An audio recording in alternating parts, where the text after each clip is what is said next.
হাসতে না চাইলেও হাসতে হবে এরকমই একটি ড্রামার এক্সপ্লেনেশন নিয়ে চলে এসেছি, যে ড্রামাটির নাম হচ্ছে ওয়েলকাম টু ওয়াইকিকি, আর এর আইএমডিবি রেটিং হচ্ছে 8.3। তাহলে চলুন দেরি না করে শুরু করি আজকের এক্সপ্লেনেশন। এপিসোডের শুরুতে দেখানো হয় দুই ভাই বোন এখনো ব্রেকআপের জন্য ছোট বাচ্চাদের মতো কান্না করতে থাকে, আর তখনই হিরোর মতো এন্ট্রি নেয় সিওজিনের বয়ফ্রেন্ড, আর তাকে বলে তোমার ফেসে দাড়ি ওঠে, তাও আমি তোমাকে ডেট করব, কারণ আমি তোমাকে অনেক ভালোবাসি। আর তাদের দুজনের প্যাচ আপ হয়ে যায়। এরপর দেখানো হয় সিওজিন প্রায় খেয়াল করত তার বয়ফ্রেন্ডের নাক থেকে রক্ত পড়ে, তাই সে তার কাছে এর কারণ জানতে চায়। তখন তার বয়ফ্রেন্ড বলে কাজের স্ট্রেসের জন্যই এমনটা হয়, কিন্তু আসল কাহিনী হচ্ছে এই ছাগলটা সবসময় নাকে আঙুল দিয়ে খোঁচাতে থাকে, যার কারণে নাক থেকে রক্ত পড়ে। এরপর সে সিওজিনের সামনে নাক খোঁচাতে থাকে, আর সেই ময়লা হাত দিয়েই সিওজিনকে খাইয়ে দেয়। বেচারি কিছু বলতেই পারে না। পরের দিন আবারও তারা ডেটে আসে, আর এই ছাগলটা আজকেও একই কাজ করছিল। সিওজিন এতে বিরক্ত হয়ে যায়, আর সে আজকে সাহস করে তাকে বলে সে যেন এরকম জঘন্য অভ্যাস বাদ দেয়। এই শুনে তার বয়ফ্রেন্ড বলে যদি আমি তোমার মতো দাড়িওয়ালা একটি মেয়েকে ডেট করতে পারি, তাহলে তুমি আমার নাক খোঁচানো কেন পছন্দ করছো না?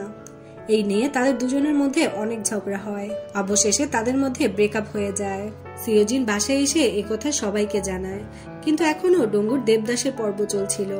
ডঙ্গুর এই অবস্থা দেখে ইউনার অনেক খারাপ লাগে, তাই সে ভাবতে থাকে যে সে সোহার সাথে গিয়ে কথা বলবে। সহজ সরল ইউনা এখনো এই নমুনাদের চিনতে পারেনি।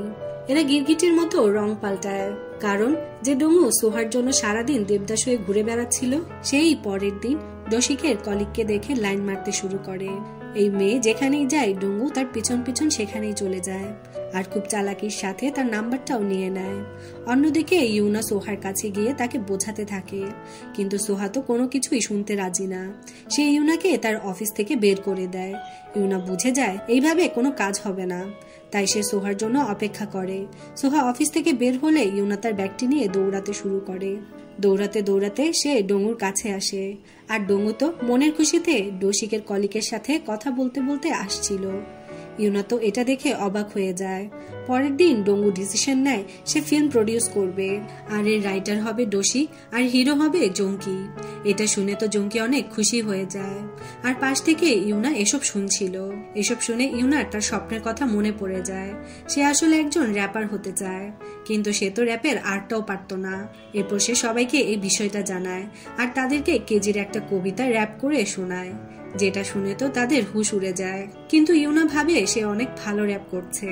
পরের সিনে আমাদেরকে জঙ্কিকে দেখানো হয়।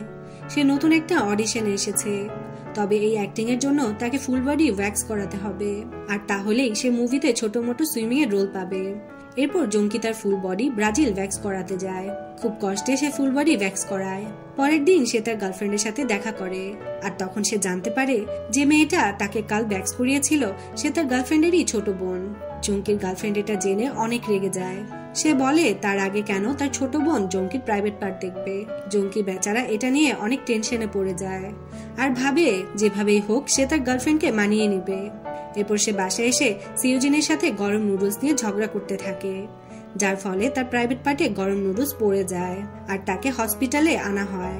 বেচারা জঙ্কি হসপিটালে এসে জানতে পারে যে ডাক্তার তার গার্লফ্রেন্ডের মা। এটা জেনে তো জঙ্কি কোনোভাবেই তার কাছে ট্রিটমেন্ট করাবে না, কিন্তু তাকে জোর করেই ট্রিটমেন্ট করানো হয়। আর ট্রিটমেন্টের সময় সেও তার প্রাইভেট পার্ট দেখে ফেলে, আর এই কারণে জঙ্কির গার্লফ্রেন্ড এইবার তাকে ব্রেকআপ দিয়ে চলে যায়। সে কোনোভাবেই মানতে পারছিল না যে তার আগেই তার পুরো ফ্যামিলি জঙ্কির প্রাইভেট পার্ট দেখে ফেলেছে। নেক্সট সিনে দেখানো হয় জঙ্কি যে সিনের জন্য ওয়্যাক্স করিয়েছিল সেই সিনটা সে পায় না। বেচারা জঙ্কি তাই অনেক কান্না করতে থাকে।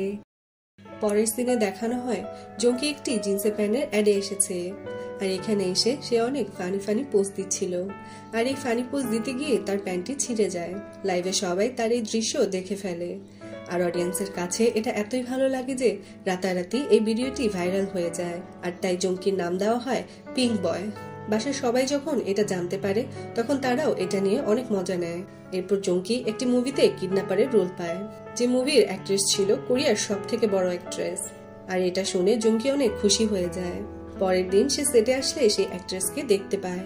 জঙ্গি তার সাথে কথা বলতে গেলে সে কিছু না বলেই সাইড কাটিয়ে চলে যায়। এরপর জঙ্কি দেখে সেই অ্যাক্ট্রেস ঘুরে ঘুরে কিছু ভাঙতে থাকে। জঙ্কি এটা দেখে অনেক ভয় পেয়ে যায়। ডিরেক্টর তখন জানায় এই অ্যাক্ট্রেসের একটা বিশেষত্ব আছে, সে যে ক্যারেক্টার প্লে করে সেই ক্যারেক্টারের ভিতরে চলে যায়। আর এই মুভিতে তার ক্যারেক্টার হচ্ছে একজন মায়ের, যেখানে তার মেয়েকে কিডন্যাপ করা হবে। আর তাই সে কিডন্যাপারের ওপর অনেক রেগে আছে, যার কারণে সে সব জিনিসপত্র ভাঙচুর করছে। এটা শুনে তো জঙ্কির হুঁশ উড়ে যায়। অ্যাক্টিং এর সময় জঙ্কিকে কিডন্যাপার ভেবে সত্যি সত্যি অনেক মারে। এত মার খাওয়ার পরও ডিরেক্টরের মন ভরে না। সে বলে এখন তাকে মরার অ্যাক্টিং করতে হবে। তাই সে ভয়ে ভয়ে শুয়ে পড়ে। আর সেই সাইকোটি জঙ্কির গলা চেপে ধরে। জঙ্কি তো সত্যি সত্যি নিঃশ্বাস নিতে পারছিল না, তাই সে খুব চালাকির সাথে নিঃশ্বাস বন্ধ করে রাখে। তবে ডিরেক্টর কাট বলার নামই নেয় না। আর এদিকে সাইকোর চোখের পানি নাকের পানি এক হয়ে যায়, যেটা গিয়ে পড়ে জঙ্কির মুখের ভেতর। আর তখন গিয়ে ডিরেক্টর কাট বলে। এত কিছু হওয়ার পরও জঙ্কি কিছুটা খুশি ছিল, কারণ সে এত বড় মুভিতে চান্স পেয়েছে, তাকে এখন টিভিতে দেখাবে। কিন্তু এরপরই সে জানতে পারে সেই মুভিটাতে নিজের যোগ্যতায় নয়, বরং তার বাবার জন্য পেয়েছে। আর জঙ্কির বাবা ছিল একজন বড় অ্যাক্টর, আর তাদের দুজনের সম্পর্কটা খুব একটা ভালো নয়। অন্যদিকে ডঙ্গু অনেকদিন পর একটি বেবির বার্থডে পার্টিতে ফটোগ্রাফির কাজ পায়। বেবি ডঙ্গুর চেহারা দেখে ভয়ে কান্না শুরু করে দেয়। তাই সে ইউনাকে সেখানে ডাকে আর বলে সে যেন বেবির কান্না বন্ধ করে। ইউনা কোনোভাবে বেবির কান্না বন্ধ করে তার একটি ড্রেস নিয়ে সোলকে পরায়। এরপর তার ছবি তুলতে থাকে। আর তখনই পার্টিতে বেবির দাদি চলে আসে। সে সোলের গায়ে সে পোশাকটি দেখে তার নাতি ভাবে, কিন্তু কিছুক্ষণ পরই সত্যিটা সামনে চলে আসে। আর তখন সেই পার্টি থেকে ডঙ্গু আর ইউনাকে বের করে দেওয়া হয়।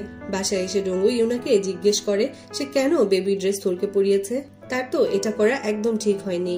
তখন ইউনা বলে আমিও সোলের বার্থডে করতে চাই, ওকে নতুন জামা পরাতে চাই, কিন্তু আমার কাছে তো টাকা নেই।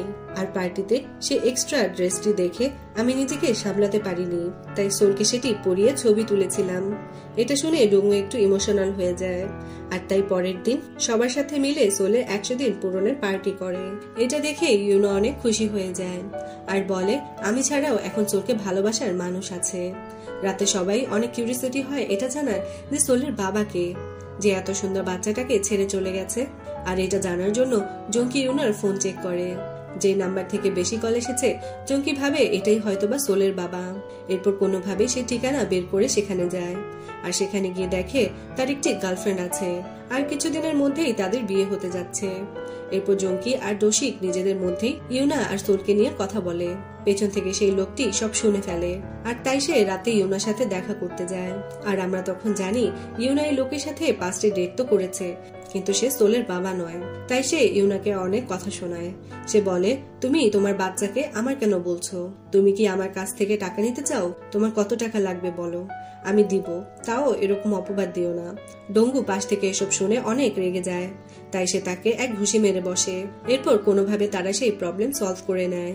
পরের দিন দেখা যায় ডঙ্গু ইউনার সাথে আর আগের মতো ব্যবহার করছে না।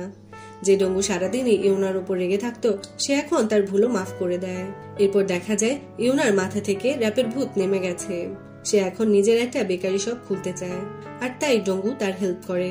আর এই এপিসোডটি এখানেই শেষ হয়ে যায়। নেক্সট এপিসোডগুলো দেখার জন্য আমার চ্যানেলটি সাবস্ক্রাইব করে রাখুন। আর এই এপিসোডটি যদি ভালো লেগে থাকে তাহলে অবশ্যই একটি লাইক করে দিবেন।